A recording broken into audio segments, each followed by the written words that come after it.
향한 사랑이 넘쳐나기를 축복합니다.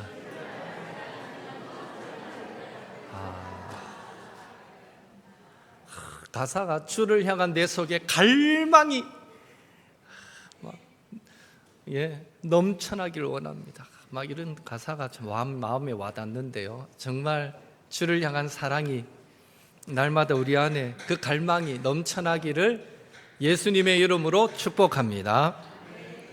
마태복음 7장 7절에서 8절 같이 암송합시다. 구하라, 같이 합니다. 시작. 구하라, 그리하면 너희에게 주실 것이요, 찾으라, 그리하면 찾아낼 것이요, 문을 두드리라, 그리하면 너희에게 열릴 것이니 구하는 이마다 받을 것이요, 찾는 이는 찾아낼 것이요, 두드리는 이에게는 열릴 것이니라. 아멘. 아멘. 7절, 8절 말씀을 가만히 보면 똑같은 의미의 말씀을 6번이나 반복하고 있습니다. 핵심은 기도하면 하나님이 응답하신다, 이겁니다. 구하라, 그리하면 너희에게 주실 것이요, 안 구하면 없다, 이런 의미입니다. 구하는 이마다 받을 것이요, 누구라도 하나님께 기도하면 응답받는다라는 의미입니다.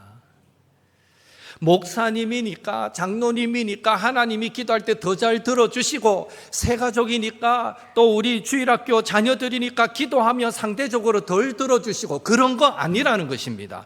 구하는 이마다 받을 것이요, 구하는 이마다 받을 것이요. 누구라도 기도하면 어른이나 아이나 할 것 없이 하나님께서 응답해 주실 줄로 믿습니다. 이번 한 주간도 가정, 교회, 성도들을 위해서 월드컵 기간이잖아요. 이왕이면 대한민국 선수들 위해서, 또 6.25 전쟁 기념일이 이번 주 목요일인데 우리 한반도의 평화와 번영을 위해서, 나라의 정치, 경제, 안보, 외교를 위해서 이번 한 주간도 부지런히 기도하시고, 기도하실 때마다 우리 귀에 좋은 소식들이 많이 들려오게 되기를 예수님의 이름으로 축원합니다. 그런 의미에서 서로 한 번 더 인사합시다. 기도는 반드시 응답됩니다. 기도는 반드시 응답됩니다. 국어사전에 나라, 국가의 정의가 이렇게 되어 있습니다. 일정한 영토와 그곳에 사는 사람들로 구성되어 통치권을 갖고 있는 공동체. 그래서 국가가 형성되기 위해서는 세 가지 조건으로 국민, 영토, 주권이 필요하다라고 우리는 잘 알고 있습니다. 그러나 나라는 어떻게 형성되었는가? 국가의 경계선은 어떻게 결정되었는가? 나라의 통치권은 어떻게 주어졌는가에 대해서 성경은 조금 다르게 말합니다. 첫째, 나라의 형성, 지역의 경계와 관련하여서 신명기 32장 8절은 이렇게 말씀합니다. 함께 읽겠습니다.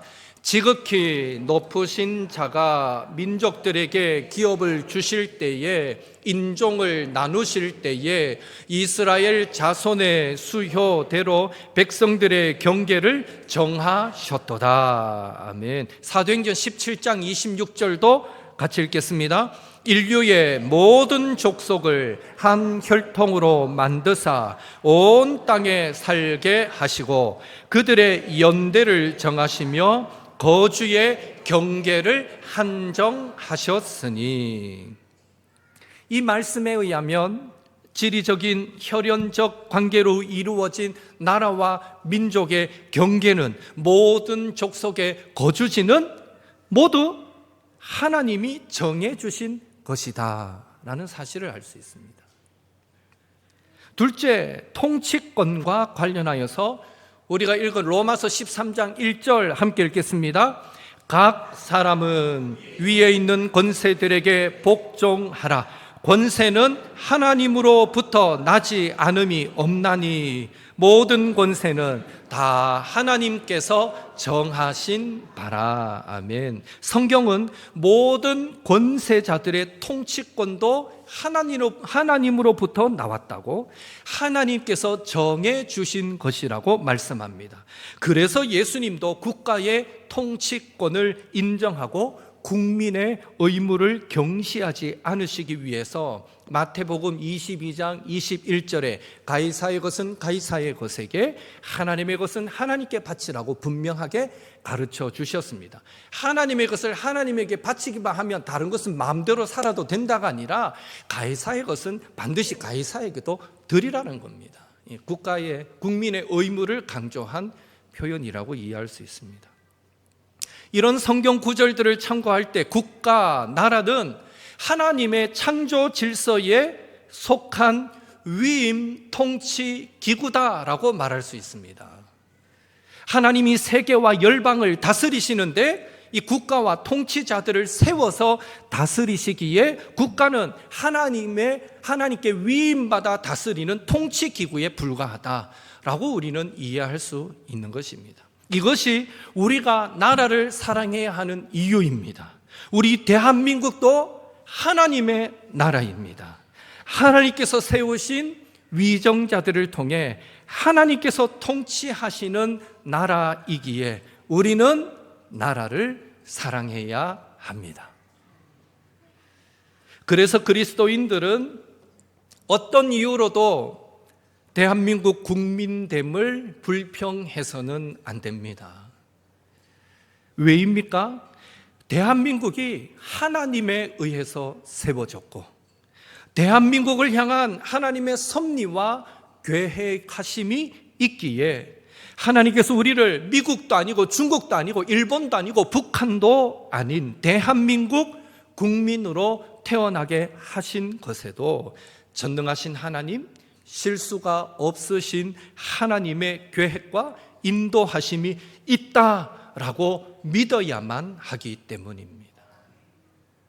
그런 의미에서 가정도 하나님께서 창조하셨고 교회도 하나님께서 독생자 예수님의 십자가 희생으로 세우셨으며 직장도 성도가 하나님께서 맡기신 사명을 이루는 장소로 하나님께서 만드셨고 나라도 하나님께서 만드셨기에 모두 하나님께서 만드셨다라는 그 이유로 우리는 우리의 가정, 일터, 교회, 나라 바라보면서 오늘 우리가 이곳에 속하게 된 하나님의 뜻이 분명히 있다라는 믿음으로 원망, 불평하기보다는 아끼고 사랑하는 마음, 돌보고 섬기는 자세로 살아가야 되는 것입니다. 하나님께서 창조하신 내 나라, 내 민족, 내 가정, 내 교회, 내 일터를 더욱 아끼고 사랑하시는 우리 옥토의 모든 성도님들 되시기를 예수님의 이름으로 축원합니다. 한 번 더 인사합시다. 나라 사랑합시다. 예, 나라 사랑합시다. 예. 힘들다고 도망가지 마시고 힘들어도 이곳에서 내 나라, 내 조국 더 아끼고 사랑하며 살아갑시다. 그렇다면 우리 그리스도인들은 어떻게 나라를 사랑해야 하겠습니까? 먼저 우리는 그리스도인이 나라를 사랑한다라는 것이 어떤 개념인가부터 이해해야 합니다. 마태복음 22장에 보면 가장 큰 계명이 무엇입니까? 라는 바리새인의 질문에 예수님은 하나님 사랑, 이웃 사랑이다 라고 말씀하셨습니다. 특별히 이웃 사랑을 말씀하실 때에는 너의 이웃을 너 자신같이, 내 자신같이 사랑하라, 그런 말씀을 주셨는데요. 그 말씀은 레위기 19장 18절의 인용이었습니다. 주목해야 할 점은 인용된 레위기 19장 18절 말씀의 원래 의도가 무엇이었는가 하는 것입니다. 레위기 19장 18절 같이 읽겠습니다.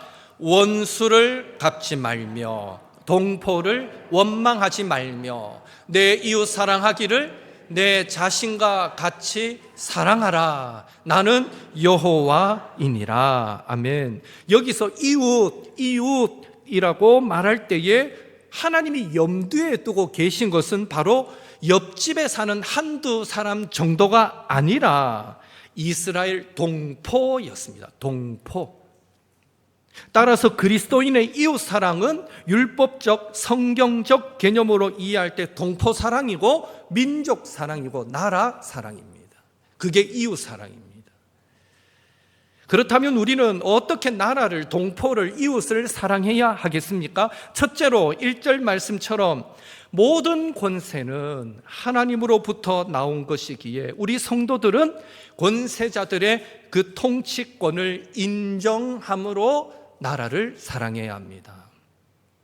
여러분, 하나님이 권세자를 세우신 이유가 무엇일까요? 신명기 17장 19절 같이 읽겠습니다. 17장 19절입니다. 평생에, 제가 읽어드리겠습니다. 평생에 자기 옆에 두고 읽어 그의 하나님 여호와 경외하기를 배우며 이 율법의 모든 말과 이 규례를 지켜 행할 것이라. 아멘.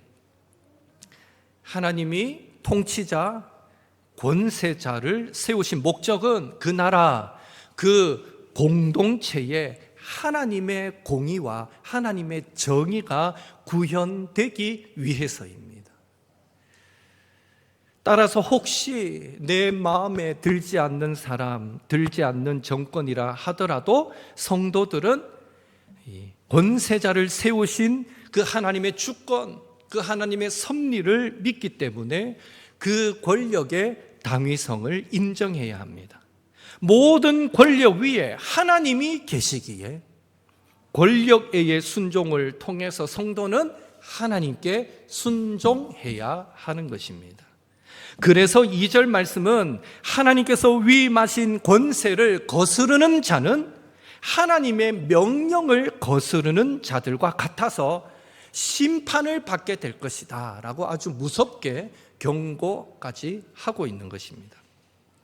여기서 우리는 질문을 던지게 됩니다. 하나님께서 세우신 그 권세자들의 결정이 하나님의 뜻에 위배되면 그때도 순종해야 합니까?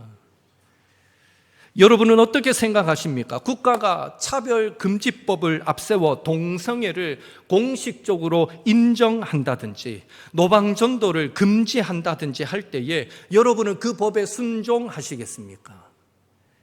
결코 그럴 수 없습니다. 왜요? 그것은 하나님이 권세자를 세우신 목적에 위배되기 때문입니다. 앞서 말씀드린 대로 하나님은 사람의 공의, 사람의 정의가 아니라 율법, 하나님의 말씀, 성경을 통해 하나님의 공의, 하나님의 정의를 구현하기 위해서 통치자들을, 권세자들을 세워주신 것입니다. 국가와 위정자 위에 하나님이 계시듯이 이 땅의 법 위에 하나님의 법, 하나님의 말씀이 있는 것입니다.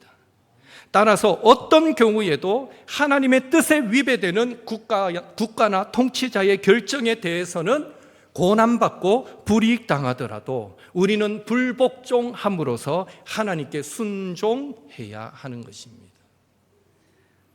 바울이 좋은 예가 될 것입니다. 그는 히브리인 중에 히브리인이요 율법으로는 바리새인이요 또 율법의 의로는 흠이 없던 자였습니다. 하지만 예수님을 만난 이후에 진리의 복음을 알았잖아요. 그 진리를 붙들기 위해 그가 지금까지 몸담았던 유대교의 그 전통이 오히려 복음에 방해가 된다라는 것을 깨닫고는 그 전통을 배설물로 여겼던 그 탓에 바울은요, 동족으로부터 율법을 저버린 매국노다라는 그런 오해를 받으며 많은 박해를 당해야만 했던 것입니다.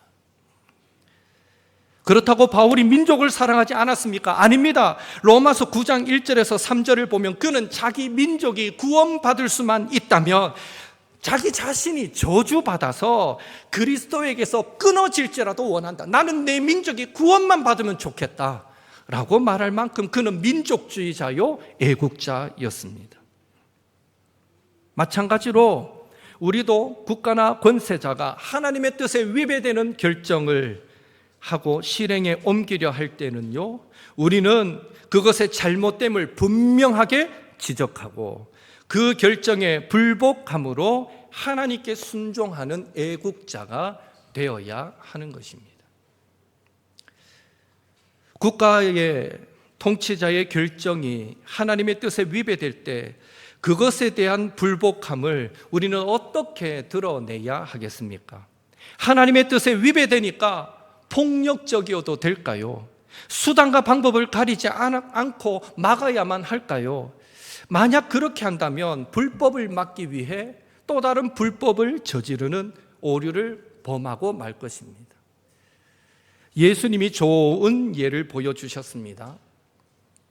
예수님은 동족으로부터 로마로부터 억울한 재판을 받으시고 십자가의 길을 걸어가실 때 그것이 불법이라 하여서 예수님도 불법으로 그들에게 대항하지 않으셨습니다. 그저 인내하시면서 묵묵히 십자가의 길을 정도를 걸으심으로 하나님의 뜻에 순종하셨고 하나님의 뜻을 이루어 가셨습니다. 우리도 마찬가지입니다.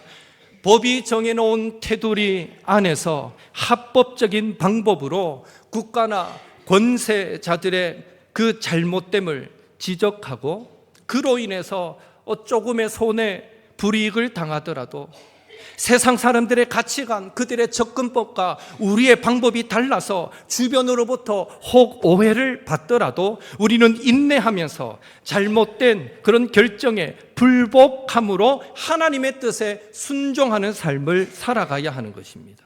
그런 의미에서 아무리 우리의 의도가 좋다 하더라도 그런 불복함이 기물을 파손하거나 국가나 기업에 엄청난 피해를 입히거나 폭력까지 동원하는 그런 시위에는 우리 그리스도인들은 절대로 참여하지 말아야 하는 것입니다.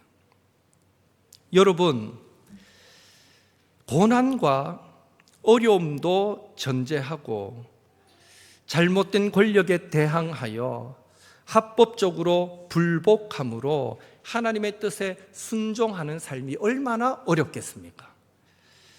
그래서 성경은 마지막 때를 살아가는 성도들에게 필요한 것이 인내와 믿음이다라고 가르쳐 줍니다. 계시록 13장 10절 같이 읽겠습니다. 사로잡힐 자는 사로잡혀갈 것이요 칼에 죽을 자는 마땅히 칼에 죽을 것이니 성도들의 인내와 믿음이 여기 있느니라. 불법에 불복함으로 하나님의 말씀에 순종하기 위해 성도는 사로잡혀가고 칼에 죽임을 당할지라도 인내하면서 믿음을 지켜야 한다라고 오늘 우리에게 가르쳐 주고 있는 것입니다. 예수님도 마태복음 24장에서 종말의 때에 일어날 일들을 말씀하시면서 이렇게 제자들에게 말씀하셨습니다. 마태복음 24장 12절 13절 같이 읽겠습니다. 불법이 성함으로 많은 사람의 사랑이 식어지리라.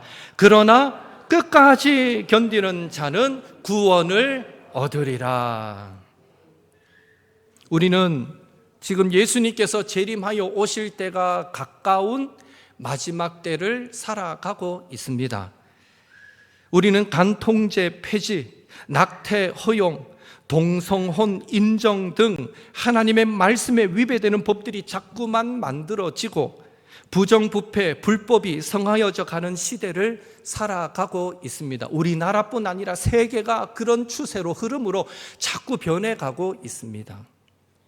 이런 때에 잘못된 권세에 굴복하기보다는 그 속에서 하나님의 뜻과 계획하심이 있음을 우리는 믿고 인내하고 견디면서 나부터 하나님의 뜻에 순종하는 삶을 살아가심으로 하나님이 세우신 대한민국을 누구보다 사랑하는 옥토의 성도님들 되시기를 예수님의 이름으로 축원합니다. 더불어서 원천적으로 권세자들이 하나님의 말씀에 위배되는 결정을 하지 못하도록 늘 깨어서 기도하시기 바랍니다. 그리고 성경에 근거한 바른 믿음과 바른 가치를 가진 후세대들을 길러내고 세워가는 그런 옥토의 성도들, 또 우리 옥토교회가 될 수 있기를 예수님의 이름으로 축원합니다. 서로 한 번 더 인사합시다. 기독교적 가치로 나라를 사랑합시다. 예. 기독교적 가치로 사랑해야 됩니다. 크게 둘째로 3절 5절 말씀처럼 성도들의 애국심은 사회적 차원의 선행으로 드러나는 이웃 사랑이 되어야 합니다. 야고보서 2장 14절 17절 말씀처럼 우리 주변에 헐벗고 일용할 양식이 없는 자들이 없도록 나누고 베풀기에 힘쓰는 것이 이웃 사랑으로 드러나는 나라 사랑입니다. 신명기에서 여러 차례 강조되었듯이 고아와 과부, 즉 가장 힘없고 연약한 자들을 돌보고 그들과 함께 먹을 것을 나누고 그들에게 정의를 행하는 것이 이웃 사랑이라는 이름으로 드러내는 나라 사랑입니다. 그런 의미에서 우리 옥토교회는 한 달에 한 번 반찬 봉사로 나라 사랑 실천하고 있습니다.